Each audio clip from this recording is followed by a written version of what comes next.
YouTube channel Mahakal में आप सभी का स्वागत, वंदन और अभिनंदन है। आज हम कक्षा 12वीं में निरक्षीय स्थिति में विद्युत क्षेत्र की तीव्रता का व्यंजक प्राप्त करेंगे। इसके पहले हमने अक्षीय स्थिति में विद्युत क्षेत्र की तीव्रता का व्यंजक प्राप्त किया था। तो चलिए हम शुरुआत करते हैं। तो आज का जो टॉपिक है वह है निरक्षीय स्थिति में या अनुप्रस्थ स्थिति में विद्युत क्षेत्र की तीव्रता का व्यंजक। तो शुरू करते हैं। इसका जो प्रश्न आता है वो प्रश्न आता है कि निरक्षीय स्थिति किसे कहते हैं। निरक्षीय स्थिति में विद्युत द्विध्रुव के कारण किसी बिंदु पर विद्युत क्षेत्र की तीव्रता का व्यंजक प्राप्त कीजिए। तो इसके लिए हम शुरुआत करते हैं, हेडिंग डालते हैं निरक्षीय स्थिति किसे कहते हैं। तो निरक्षीय स्थिति की परिभाषा है कि विद्युत द्विध्रुव के लंबवर्धक में स्थित बिंदु जिस पर विद्युत क्षेत्र की तीव्रता ज्ञात करनी है उस बिंदु को निरक्षीय स्थिति कहते हैं। अब यहाँ एक शब्द आता है लंबवर्धक। तो लंबवर्धक के लिए समझे है क्या, तो हम एक चित्र के माध्यम से बताते हैं। मान लीजिए कि ये एक विद्युत द्विध्रुव है, ये ए बिंदु है और ये बी बिंदु है। ये हो गया विद्युत द्विध्रुव। हम जानते हैं कि विद्युत द्विध्रुव की जो प्रभावकारी लंबाई होती है वो होती है 2l। लंबवर्धक का मतलब होता है, यानी द्विध्रुव के लंबवर्धक का मतलब होता है द्विध्रुव के अर्धक यानी आधे भाग से लंबवत रेखा को लंबवर्धक कहते हैं। द्विध्रुव के अर्धक यानी आधे भाग पर खींची गई एक इस प्रकार की लंबवत रेखा को क्या कहते हैं, लंबवर्धक कहते हैं। अब इस लंबवर्धक पर स्थित बिंदु ऊपर भी हो सकता है और ये नीचे भी हो सकता है। तो कहीं भी इस लंबवर्धक पर स्थित बिंदु क्या है, तो मान लीजिए यह द्विध्रुव का अर्धक हिस्सा है, यानी केंद्र है O। ये इस लंबवर्धक पर यहाँ पर कोई बिंदु क्या है, P है। तो यह बिंदु क्या कहलाएगा, निरक्षीय स्थिति कहलाती है। अब द्विध्रुव में यहाँ क्या कौन सा आवेश है, प्लस Q आवेश। यहाँ पर कौन सा आवेश है, ऋण Q आवेश।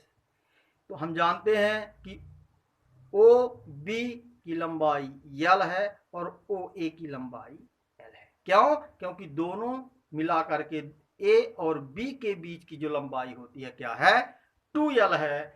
अब हम इसके O से R दूरी पर, यहाँ पर R दूरी पर एक बिंदु P लेते हैं, यानी निरक्षीय स्थिति में एक बिंदु P लेते हैं जिस पर हमें विद्युत क्षेत्र की तीव्रता ज्ञात करनी है।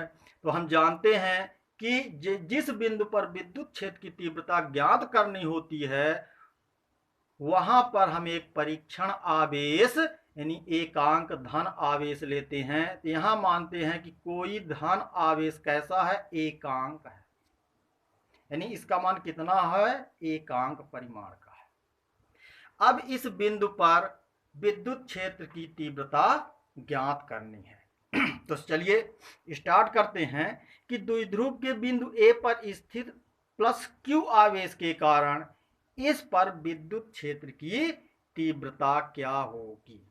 तो हम जानते हैं कि यह धन है और ये क्या है, धन है। समान आवेश एक दूसरे को प्रतिकर्षित करते हैं और Q0 जो है प्लस Q की तुलना में बहुत कम है।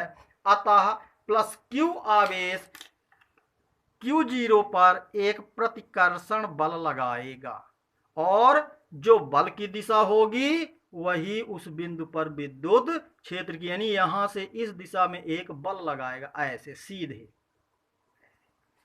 तो जो बल की दिशा होगी वही क्या हो जाएगी, विद्युत क्षेत्र की दिशा हो गई E1। अब देखें यहां पर यह दिख रहा है कि विद्युत क्षेत्र की जो दिशा है न वो ऊर्ध्वाधर है और न क्षैतिज, ये न क्षैतिज है। अब क्षैतिज हम जानते हैं कि ऐसी रेखा क्षैतिज है और ऐसी जो रेखा होती है वो ऊर्ध्वाधर कहलाती है। तो ये जो विद्युत क्षेत्र E1 है, न ये सीधे जा रहा है, न इस दिशा में जा रहा है, न इस दिशा में नहीं, न क्षैतिज दिशा में नहीं गति कर रहा है या गति नहीं कर रहा है। इसलिए E1 क्षैतिज के साथ किसी कोण से आगे बढ़ रहा है। अब मान लीजिए कि यह क्षैतिज के साथ कितने अंश का कोण बनाते हुए जा रहा है, थीटा कोण गति कर रहा है। और हम जानते हैं तो ये थीटा है, तो ये भी कितने अंश का हो जाएगा, ये हो जाएगा थीटा का। किस नियम से? हम जानते हैं कि जब दो समांतर रेखाओं को कोई तिर्यक रेखा काटती है तो संगत कोण जो होते हैं, संगत कोण कौन सा होता है, ये, और क्या हो जाएगा, ये हो जाएगा। तो इस रेखा के ऊपर का कोण ये है और इसी के संगत ये कोण है, तो ये और ये क्या होंगे, बराबर होंगे। ये रेखा मान लीजिए ऐसी बढ़ गई है तो इस साइड का, इस रेखा के ऊपर का कोण और इस रेखा के ऊपर का कोण संगत कोण के कारण बराबर होंगे। अतः E1 क्षैतिज के साथ थीटा कोण बनाती हुई आगे बढ़ रही है। और हम जानते हैं जब कोई भौतिक राशि क्षैतिज के साथ थीटा कोण बनाती हुई गति करती है तो उसके दो समकोणिक घटक हो जाते हैं। एक होता है ऊर्ध्वाधर दिशा में, ऊर्ध्वाधर दिशा में साइन का घटक होता है, इसलिए E1 का ऊर्ध्वाधर घटक क्या हो जाएगा, E1 साइन थीटा। और क्षैतिज घटक में कॉस आता है, इसलिए E1 का जो क्षैतिज घटक हो जाएगा वो हो जाएगा E1 कॉस थीटा। इसी प्रकार से माइनस Q आवेश के कारण इस बिंदु पर रखा Q0 पर लगने वाला बल, और वही बल क्या हो जाएगा, विद्युत क्षेत्र की तीव्रता। तो हम जानते हैं कि यह ऋण आवेश है और यहां पर कौन सा है, धन आवेश है। अतः यह ऋण आवेश इस आवेश को अपनी ओर क्या करेगा, आकर्षित करेगा। यानी इसकी दिशा कैसी हो जाएगी, P से B की ओर हो जाएगी। और मान लीजिए माइनस Q के कारण बिंदु P पर विद्युत क्षेत्र की तीव्रता E2 है, तो E2 की दिशा क्या हो गई, P से B की ओर हो गई। अब यहां पर E2 का काम है। अब यहां पर E2 ना इस दिशा में जा रहा है ना क्षैतिज दिशा में जा रहा है, यानी ना ऊर्ध्वाधर दिशा में है और ना क्षैतिज दिशा में। तो E2 कहां पर है, क्षैतिज के साथ कुछ ना कुछ क्या बना रहा है, कोण बना रहा है। अब यह कोण कितने का बना रहा है इसका चलिए हम पता लगाते हैं। तो देखिए ये है थीटा, तो ये भी कितने का होगा, थीटा। किस नियम से, ये बराबर है और ये बराबर है, तो इसके सामने का कोण थीटा है। तो कहते हैं कि समान भुजाओं के सम्मुख कोण भी बराबर होते हैं। तो इस भुजा के सामने जितना कोण है ये भुजा भी क्या है, AP BP के बराबर है, तो इसके सामने का भी कोण इसके बराबर होगा, यानी ये भी थीटा होगा। अब ये क्या होगा, तो ये भी कितना होगा, ये थीटा होगा। क्यों होगा, ये देखिए, हम जानते हैं कि एक समांतर रेखा है, कोई प्रतिच्छेदी करती है, तो जो अंतः एकांतर होते हैं, यानी ये वाला कोण और ये कोण अंतः एकांतर है। अंतः एकांतर कोण क्या होते हैं, बराबर होते हैं। ये एक समांतर रेखा है और ऐसी रेखा खींची गई है, तो ये और इसके दूसरे साइड का कोण भी क्या होंगे, बराबर होंगे। अर्थात E2 क्षैतिज के साथ थीटा कोण बनाती हुई जा रही है। इस स्थिति में E2 के भी दो घटक हो जाएंगे। एक घटक कौन सा हो जाएगा, ऊर्ध्वाधर दिशा में, तो ऊर्ध्वाधर दिशा में हम जानते हैं कि उसका घटक हो जाएगा E2 साइन थीटा। और दूसरा घटक क्या हो जाएगा क्षैतिज दिशा में, तो क्षैतिज दिशा में हो जाएगा E2 cos थीटा। तो अब चलिए हम शुरू करते हैं इसका थ्योरेटिकल और व्यंजक निकालना। तो देखें, तो आप समझ गए होंगे कि विद्युत द्विध्रुव के लंबवर्धक में स्थित बिंदु जिस पर विद्युत क्षेत्र की तीव्रता ज्ञात करनी है उस बिंदु को निरक्षीय स्थिति कहते हैं। यह चित्र जो अभी हमने बनाया था उसी का है। अब इस चित्र का वर्णन कैसे कर रहा है, तो हमने भाषा लिखा कि इस चित्र के अनुसार, चित्रानुसार माना ए बी एक विद्युत द्विध्रुव है, ए और बी विद्युत द्विध्रुव है जो प्लस क्यू और माइनस क्यू आवेश से मिल करके बना है, जिनके बीच की दूरी 2l है, यानी ए और बी के दोनों के बीच की दूरी कितनी है 2l। माना द्विध्रुव के मध्य बिंदु O से यहां से निरक्षीय स्थिति में यानी लंबवर्धक पर निरक्षीय स्थिति में r दूरी पर एक बिंदु P है जिस पर विद्युत क्षेत्र की तीव्रता ज्ञात करनी है। तब प्लस Q बिंदु A पर स्थित प्लस Q आवेश के कारण बिंदु P पर विद्युत क्षेत्र की तीव्रता, तो विद्युत क्षेत्र की जो तीव्रता हो जाएगी क्या हो जाएगी अब देखें, ये हो जाएगी E1 बराबर 1/4 पाई एप्सिलॉन। किसी किसी किताब में यहां पर K भी लिखा रहता है। K का मतलब है दोनों आवेशों के मध्य क्या है, कोई ना कोई परावैद्युतांक माध्यम है। तो अगर K लिखते हैं तो भी सही है, नहीं लिखते हैं तो भी सही है। तो 1/4 पाई एप्सिलॉन 0 Q और दोनों आवेशों के बीच की दूरी, यहां पर चित्र में देखिए कितना हो गया है, दोनों आवेशों के बीच की दूरी। तो दोनों आवेशों के बीच की दूरी क्या है, यहां से यहां की दूरी क्या है AP, और विद्युत क्षेत्र की तीव्रता क्या होती है, दूरी का वर्ग, तो लिख दिया AP का वर्ग। अब इसकी दिशा क्या है, A से P के अनुदिश है। इस चित्र में देखिए A से P की ओर E1 की दिशा है। इसी प्रकार बिंदु B पर, बिंदु B कौन सा बिंदु, ये यहां पर देखिए, इसी प्रकार बिंदु B पर माइनस क्या है माइनस Q ये वाला आवेश के कारण बिंदु P पर विद्युत क्षेत्र की तीव्रता E2 बराबर 1/4 पाई एप्सिलॉन 0 Q बटा BP का वर्ग। BP यानी इस माइनस और बिंदु P के बीच की दूरी क्या है BP है, और विद्युत क्षेत्र की तीव्रता जो होती है दूरी के वर्ग के व्युत्क्रमानुपाती होती है, इसलिए यहां पर लिख गया है BP का वर्ग। और इसकी दिशा क्या लिखी है, PB के अनुदिश, P से B की ओर विद्युत क्षेत्र की तीव्रता की दिशा है, क्योंकि यह माइनस इस प्लस Q0 को अपनी ओर आकर्षित कर रहा है। अब यहां पर चित्र में देखें, समझ में आ जाएगा कि इस बिंदु P पर चार तरह की विद्युत क्षेत्र की तीव्रता की दिशा फैली हुई है।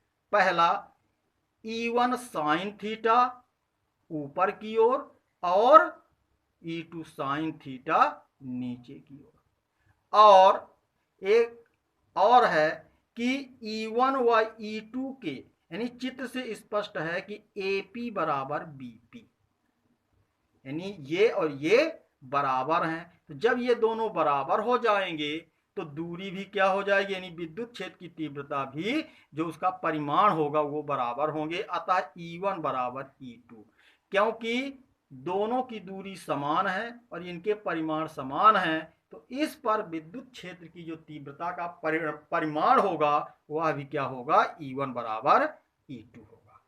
अब जब E1 साइन थीटा और E2 साइन थीटा परिमाण में बराबर हो गए तो विपरीत होने के कारण एक दूसरे को निरस्त कर देंगे। जबकि E1 cos थीटा P से इस दिशा में जा रहा है और E2 cos थीटा भी P से इसी दिशा में जा रहा है। दोनों की दिशाएं समान होने के कारण जुड़ जाएंगे। तो क्या हो गया, चित्र से स्पष्ट है कि AP और BP क्या हैं, बराबर हैं। अतः E1 बराबर E2, तब E1 व E2 के ऊर्ध्वाधर घटक परिमाण में बराबर तथा विपरीत होने के कारण एक दूसरे को निरस्त कर देंगे तथा क्षैतिज घटक समान दिशा में होने के कारण जुड़ जाएंगे। ये और ये विपरीत है, एक दूसरे को निरस्त कर देंगे और E1 cos थीटा और E2 cos थीटा एक दिशा में होने के कारण जुड़ जाते हैं। अतः बिंदु P पर परिणामी विद्युत क्षेत्र की तीव्रता कितनी हो गई, E बराबर E1 cos theta plus E2 cos theta. अब इसके आगे हल करेंगे, तो इसके आगे हल करने पर देखिए क्या हो गया, इसके आगे हल करने पर यहां पर आ गया, पिछले पेज से हमने देखा कि E बराबर E1 cos theta plus E2 cos theta है। अब यहां पर हमने इसके आगे हल किया तो E बराबर हो गया 2E1 cos थीटा। क्यों, क्योंकि E1 और E2 का मान बराबर है। तो हमने क्या किया, इस E2 के स्थान में E1 लिख दिया, तो जब समान हो गया तो 2 हो गए, तो 2 यानी 2E1 cos थीटा। अब E1 का जो मान है पिछले पेज में हमने देखा है कितना है E1 का मान, तो यहां से देखिए E1 का मान यहां पर है 1/4 पाई एप्सिलॉन 0 Q/AP का वर्ग। तो हमने यहां पर क्या लिख दिया है, E1 का मान हमने लिख दिया है। क्या लिखा है यहां पर, 2 इंटू E1 का मान हो गया कितना, इस E1 का मान हो गया है 1/4 पाई एप्सिलॉन 0 Q/AP का वर्ग, और इस cos थीटा को यहां cos थीटा लिखा गया। अब जो ये परिणामी विद्युत क्षेत्र की दिशा है AB के समांतर है। चित्र में देखिए, जो इसकी परिणामी, ये तो निरस्त हो गए, अब इसका परिणाम इस दिशा में जा रहा है, यानी A से B दिशा के क्या हैं, ये और ये रेखाएं क्या होंगी, समांतर होंगी। तो यहां पर हमने लिखा है कि परिणामी विद्युत क्षेत्र की जो दिशा होगी वो क्या होगी, AB के समांतर, यानी क्या होगी, AB के ये वाली समांतर होगी। तो अब आगे हल करते हैं कि अब समकोण त्रिभुज, वही चित्र हमने फिर से बनाया है, यहां पर देखिए क्या है समकोण त्रिभुज। तो समकोण त्रिभुज क्या है, POA या POB दोनों क्या हैं, या तो ये ले लो या दोनों बराबर हैं। तो POA या POB में क्या हमने लगा दिया, पाइथागोरस प्रमेय से। क्यों, क्योंकि यहां पर हमें AP का मान ज्ञात करना है और cos थीटा का भी मान ज्ञात करना है। तो जब हमने लगा दिया कौन सी समकोण त्रिभुज में प्रमेय पाइथागोरस की, POB में, तो POB में क्या होता है, कर्ण का वर्ग, ये क्या है AP, कर्ण का वर्ग बराबर लंब का वर्ग यानी OP का वर्ग, ये है OP का वर्ग, प्लस आधार OA का वर्ग। और OP की दूरी कितनी है, R है, तो हमने यहां लिख दिया R का वर्ग, धन OA का वर्ग, और OA की लंबाई कितनी है, L है, तो यहां हमने L का वर्ग लगा दिया है। हम जानते हैं कि जब वर्ग हटता है तो दूसरे पक्ष में वर्गमूल लग जाता है। तो AB बराबर हो गया, इसमें क्या चढ़ा दिया, अंडर रूट, तो हो गया अंडर रूट R का वर्ग प्लस L का वर्ग। एक AP का वर्ग निकल गया। अब बचा क्या, cos थीटा। तो इसी समकोण त्रिभुज में cos थीटा बराबर होता है ये थीटा के कारण आधार बटा कर्ण। तो इस समकोण त्रिभुज का आधार क्या है, OA, और कर्ण कौन है, AP। तो OA बटा AP, OA की लंबाई है L, तो यहां लिखा है L, और AP की दूरी हमने निकाल लिया है AP, A से P, और AP बराबर ये निकला है अंडर रूट L का वर्ग, R का वर्ग प्लस L का वर्ग। तो यहां पर लिख दिया गया है L बटा यानी OA का मान L और AP का मान under root R square plus L square. अब समीकरण 1 ये वाले समीकरण में एपी व कॉस थीटा का मान रखने पर, तो देखें ये वाला ई बराबर हो जाएगा यहां से, तो 2 इंटू 4 पाई एप्सिलॉन 0 क्यू अपान इस एपी का मान यहां पर हमने कहा निकाला है R square plus L square, ये है एपी का मान यहां, और यहां पर क्या लिखा है, यहां पर एपी का वर्ग, तो एपी का वर्ग का जो सूत्र है ये इतना है, तो हमने लिख दिया है ये वाला इतना R square plus L square into यहां पर देखिए ये कॉस थीटा है, और कॉस थीटा का मान यहां निकला है L upon under root R square plus L square, तो हमने यहां पर इस स्थान का कॉस थीटा का मान लिख दिया है L upon under root R square plus L square. अब इसके आगे हल करते हैं, तो ये कितना हो गया 1/4 पाई एप्सिलॉन 0, और ये 2QL को हमने इकट्ठा किया, और यहां पर देखिए आधार बराबर हो तो गुणा में घात क्या हो जाती है, जुड़ जाती है। जैसे मान लीजिए लिखा है यहां पर a की घात 3 इंटू a की घात 5, तो ये हो जाएगा इंटू में 3 धन हो जाएगा 5, तो a की घात हो गया 8। इसी प्रकार से ये R square plus L square, और ये भी R square plus L square है, तो इसकी घात कितनी मानी जाएगी 1, और इसकी घात कितनी हो जाएगी, जब अंडर रूट ये मूल रूप में है तो मूल रूप से घात रूप में बदलेंगे तो अंडर रूट क्या हो जाता है 1/2, तो क्या हो गया ये और ये जुड़ेंगे तो 1 धन 1/2 बराबर होता है 3/2, तो यहां पर हमने लिख दिया आर का वर्ग धन एल का वर्ग की पूरी की घात हो गई 3/2। किंतु हम जानते हैं P बराबर होता है 2QL यानी विद्युत द्विध्रुव आघूर्ण, इसलिए E बराबर 1/4 पाई एप्सिलॉन 0, इस 2Q के स्थान पर क्या लिख दिया है P, और ये वाला पूरा उतार दिया R का वर्ग धन L का वर्ग, और पूरे की घात कितनी चढ़ा दिया 3/2, इसको दे दिया है समीकरण 2। यही निरक्षीय स्थिति में विद्युत क्षेत्र की तीव्रता का व्यंजक है। किंतु परीक्षा में कभी कभी आ जाता है कि छोटे द्विध्रुव के कारण निरक्षीय स्थिति में विद्युत क्षेत्र तीव्रता का व्यंजक ज्ञात कीजिए। उस स्थिति पर हम यहां लिखेंगे छोटे द्विध्रुव के लिए L is more less than R। ये कैसे, यहां पर देखिए यदि इस L का मान इसकी तुलना में ये बहुत छोटा हो जाए, यानी ये बहुत छोटा हो, तब क्या करते हैं, तब R की तुलना में L की क्या कर देते हैं, उपेक्षा यानी छोड़ देते हैं।